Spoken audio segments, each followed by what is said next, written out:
Pandian store சீரியலில் அடுத்து வர எபிசோடில் நம்ம ராஜி இருந்துட்டு கதிர்கிட்ட போயிட்டு இங்கே இப்படி இருந்துட்டு ஊரில் போயிட்டு ரூம்மேட் மாதிரி நடத்தினேன், அதுக்கப்புறம் நான் என்ன செய்வேன்னு எனக்கே தெரியாது அப்படின்ற மாதிரி சொல்கிறாங்க.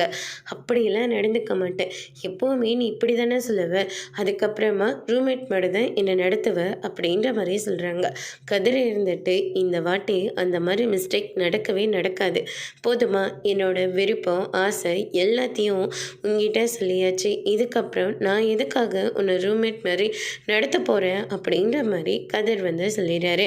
அதுக்கு அடுத்ததான் பார்த்திங்கன்னா இந்த பக்கம் நம்ம சரவணன் இருந்துட்டு அஞ்சலிக்கு ஃபோன் பண்ணி மறுபடியும் ஹஸ்பண்ட் வந்தாருன்னா நீ அவர் கூட சேர்ந்து வாழ்வியா அப்படின்னு சொல்லிட்டு கேட்கவும், அவர் கூட பிடிக்காம தான் நான் டிவோர்ஸே வாங்கினேன், இதில் நான் எதுக்காக அவர் கூட சேர்ந்து வாழ போகிறேன் அப்படின்னு சொல்லிட்டு நம்ம அஞ்சலி கேட்டுக்கிட்டு இருக்காங்க.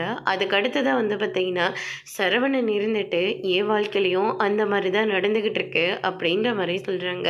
சரவணா, நீ ஏதோ ஒரு விஷயத்த சொல்லணும்னு நினைக்கிறேன், ஆனால் சொல்லலாமா வேண்டாமான்னு சொல்லி தயங்கிட்டு இருக்கேன், அது என்னன்னு நீ சொன்னாதானே எனக்கு தெரியும் அப்படின்னு சொல்லிட்டு அஞ்சலி கேட்கும். நான் ஏதோ சந்தோஷமாக இருக்குன்னு நீ நினச்சிக்கிட்டு இருக்க, நீ நினைக்கிற மாதிரி நான் ஒன்றும் சந்தோஷமாலாம் இல்லை, என் வாழ்க்கையில் என்ன நடக்குதுன்னு உனக்கு தெரியுமா அப்படின்னு சொல்லிட்டு தங்கமயில் ஏமாற்றி கல்யாணம் பண்ணிக்கிட்டது, உண்மை தெரிஞ்சு தங்கமயிலை வீட்டை விட்டு வெளியே அனுப்பினது, டிவோர்ஸ்க்காக கோர்ட்டுக்கு போகிறது, இப்படி எல்லா விஷயத்தையும் சொல்லிக்கிட்டு இருக்காங்க.